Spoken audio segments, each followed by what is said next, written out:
नुपी चाम कुनिपान मागी मखाद लेहनकी ngasisu mayam gidamakta sengba thokiba case amagi wari pujarakli karamba matangino haibadi mayamnasu khangbirani haidana khanjai kamaina oirakibano gari maramgi koigi mari asida akaiba lakhi haibana chingbadu khangmina gadoini aduga wari sena khangnaba gidamakta loiba phawba yengbina basu haijai adudi matam thinthadana case gi wari si matang sida haujarage ngasigi matam sidadi aikoina apamba pochak khudingma phangba ngamme haiba yai adusu athuba matamda phone da su mangaire khubina amatang nambada apamba phanglaba matamni food delivery tawba shopping khudaki payment tawba pumnamak yarabani masi kakta natte nupa nupi sing dating app toina sizinaragli maru oina matrimony haidana luhongbagi damakta yengnaba adugum laba site oigadoini samna harabada sadi.com na chingbase masi oigadoini ko hojikan je digital gi matang gi yamna araiba ma oiri line थबक तौरे हारिबा मयाम सिगी मरुमदा अखोइबु trap तौबसु यावदबा नते मसागी सकलोन लोलगा मी अमबु मागी तुंग इनहनबा ngamba थाजहनबा ngamba मीबु मांगहनबा ngamba यावदबा नते असुमना ममांग चहिगी ऑगस्ट ता थोखिबनिको वरिशा कमाने तौबनु हाबदु मयाम पुना तामिनसे 2024 गी 31 ऑगस्ट तनि अहमदाबाद की पुलिस सिंगना वंदे भारत ट्रेन दगी ट्रॉली अमा मांगख्रे हाबगी रिपोर्ट अमा थेंगनकी मांगख्रेबा बैग टू गी मपुदुना मागी बैग ता लैपटॉप सु यावखिबनी अदुना आइगी बैग टू मांगखिबा यारोय हादना वाकलमि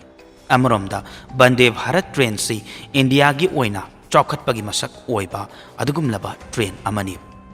ट्रेन सिदा यावबा एडवांस ओइबा मवंग कया अमना हेक येंगबदा चौखटपगी मसक अमा उहल्ले मरु ओइना ट्रेन सिदा CCTV कैमरास फजन खिल अदुना फुटेज अमा येंगोबा मतमदा मखोइना नुपा अमखक उरमकी मखाताना इन्वेस्टिगेशन तौनबा हाइदना रेलवे स्टेशन दगिसु CCTV फुटेज चेक तौबा मतमदा ngसाइगी नुपादो अमुकसु उबा फंकी महाकना ट्रॉली बैग अनि सुपुदुना चटपा उरी नुपादुगी मरमदा हेना खंगनबा हाइनसु मागी सीट नंबर दगी मागी मरमदा इन्फॉर्मेशन सिंगदो लौथोखनकी मधुदा मिसक्तुगी मिंग हर्षित चौधरी कौई हाबा खंकी मसिदा नते मागी नंबर सु फंकी पुलिस ना कॉल तौदुना हाइकी कॉल तौरे इसी अहमदाबाद पुलिस स्टेशन दगिनी ट्रॉली हुरान बगी दमक्ता कॉल तौहलकपनी हाइकी मधु खक्ताबदा महाक नायक नर्वस चटकी मागी मनाक्ता ट्रॉली दुसु लैबा ओइबना महाकना हुरान दि हाइरगदी पुलिस सिंग मागी मनाक्ता लाकपा याय हाइबगी अकीबा फावरमकी अदुना हर्षित ना हाइकी मादी ट्रॉली दु ओनरगा लाए ट्रॉली दुबु पिथोके हाइदना आइसु लंबीदा लैरी हाइरकी मधु ताबदा पुलिस नसु मखोइगी मनाक्ता ट्रॉली दु थिलकनबा हाइदना हर्षितना हुराले खंगलगसु टांच अमदि पिबिकी CCTV फुटेज उबदा अदुम हुराले हाबसु खंगबा ngamखरबनी असुमना 5 सेप्टेम्बर दा महाक ट्रॉली दु पुदुना पुलिस की मनाक्ता लाकी अदु फाउददी अहेनबा कशु तौरमदे अदुबु पुलिस न सुम वहंग मचा मचा हंगबसु हौरकी महाकना मागी ममिंग हर्षितनी हाइदना ट्रेन सीट बुक तौबदा इखिबा मिंगदुमक हाइरमखी मसी खक्ता नते मार्क्सी आर्मी मेजर अमनी हाइनसु हाइरमे अतोपा मतमददी हुरानबा फाबा मतमदा हुरानबा अदुना वसक्तु पुलिस ता सिनरबा मतमदा थिदोखनबसु यावे थादोखिबसु यावे करिगुंबा मतमदा अपिकपा दंडी पीरगा थादोखिबसु यावे अदबु हर्षित की केस असिददी अदुमना तौखिदि पुलिसना इराय लाइना CCTV फुटेज ता महाकना हुरानबगी मवंग उरबनी अदु महाकी मनाक्ता सोइदना हेंजल ए हाइदना ओइदबा nganखिबा अदुगा पोचु थिनबा लाकपा मतमदना आर्मी मेजर अमा ओइरमबा उरिबा तारिबा मयामदो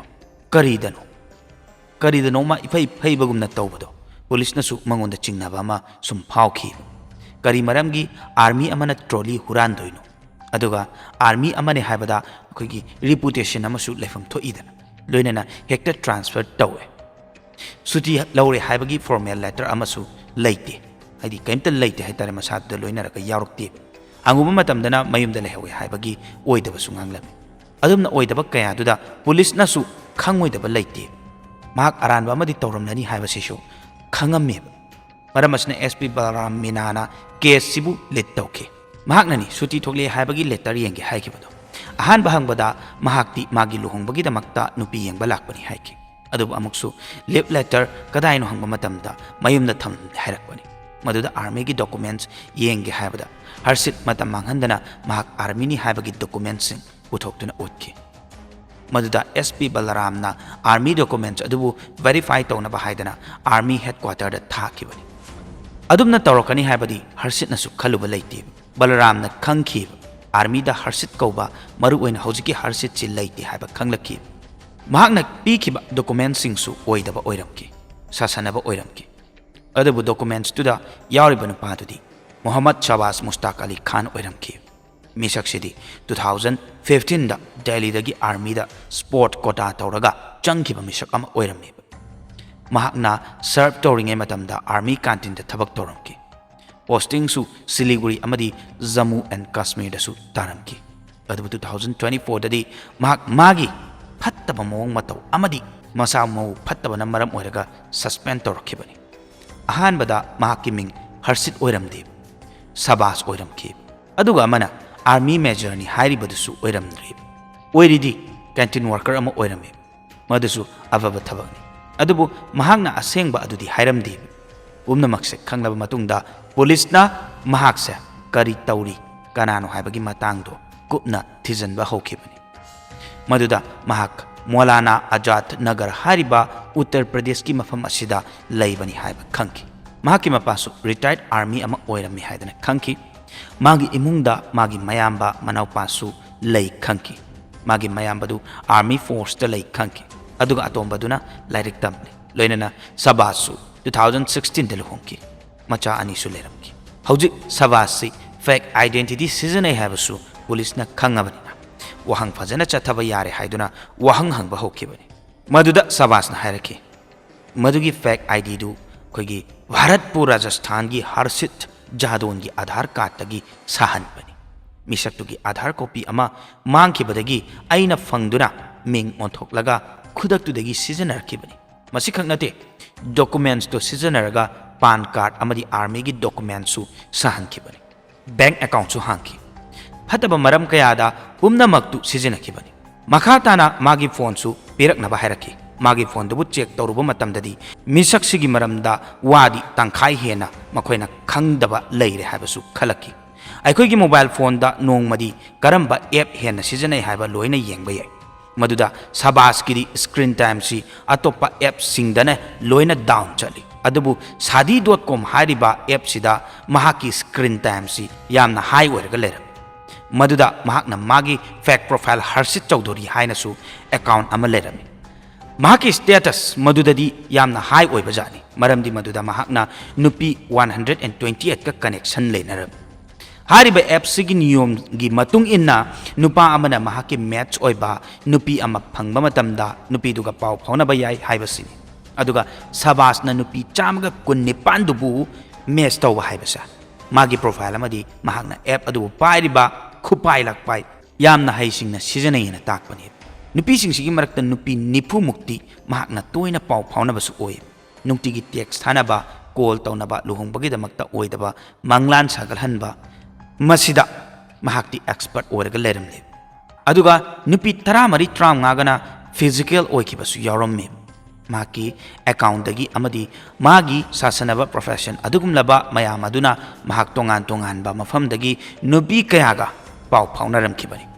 वरी खरसिना महाक्सी क्याम यामना सिंगी क्याम यामना मीबु फाबा ngам미 वहाई वाताना मीबु कमायना सुंबा ngам미 हाबसु खंबिरमनगनी मयामनासु खंबिरमनगनी हाइदना थमजगे अमरोमदा महाक थबक्तगी तोए करी तौगदबनो करी थबक तौरगा सेल तानगनी हाइबा खंगदबदगिदी ऐप असिदा सेल तानबगी थबक म चत्थबनी हाइबसु यारे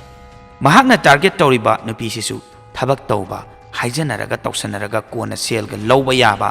अदुगुमलबा मिसक्तना हेना टारगेट तौए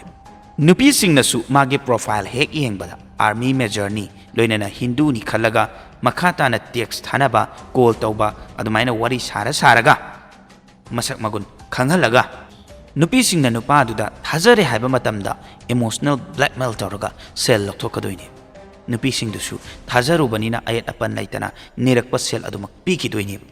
मदुगिदमक्ता आर्मी की फेक आईडी ना साकिबा बैंक अकाउंट अदुसु सिजनय बैंक अकाउंट चेक तौरबु मतमदुसु नुपीसिंगदुदगी महाकना लौरिसा चामा चनी ओइरमद्रेब 50 lakhs muki changdaniba yauramishisu amount adu yeng matamda police na thajaba ngamkhideba adumaina phattaba lambida mahakna sel talamba khutando angakpani sabas na sanariba plan sidi tongan tongan ba mawong da moi them tawraga akoigi scam tawraga lakthokpa paisa oiraga leramni makhatana investigation tawbadasu case sigi matangda achauba wafam amasu khangdokpa ngamki mahakka pau paunaba nupi mayam dugi maraktagi nupi amadi mahakka luhongle hindu ki lining laisonda luhongaga magi mayumda nupi dubusu lei mahakti hauji phawo magi nupadi kanano hab phawo khangdri police na nupi du da call tawraga magi nupa du phare amadi mahaksi kanano haiba masak ta ubu matamdadi nupi do thajaba ngamdadana ngakhi maga luhongna bani haidana sem khiba sasanaba sakfa maduda lamlan ba aduda mahakna chahi ama hena thajaduna lakhibani manakta leba police station amada akoigi nupa dugi mayokta complaint file toke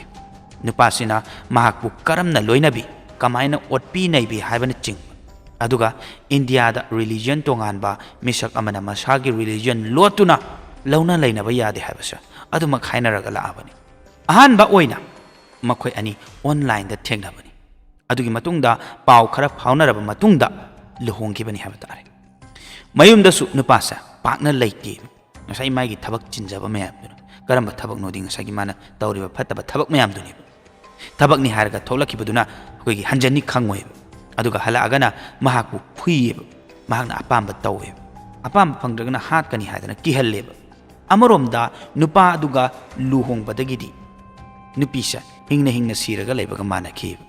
asumna hojik misaksina tawkiba phattaba kaya ama mamutana khangnabani haidana thijanba leptre mahaka pau phaunaramba nupi singsu thoklaktuna magi mayokta leinaba haidana police na su pau piki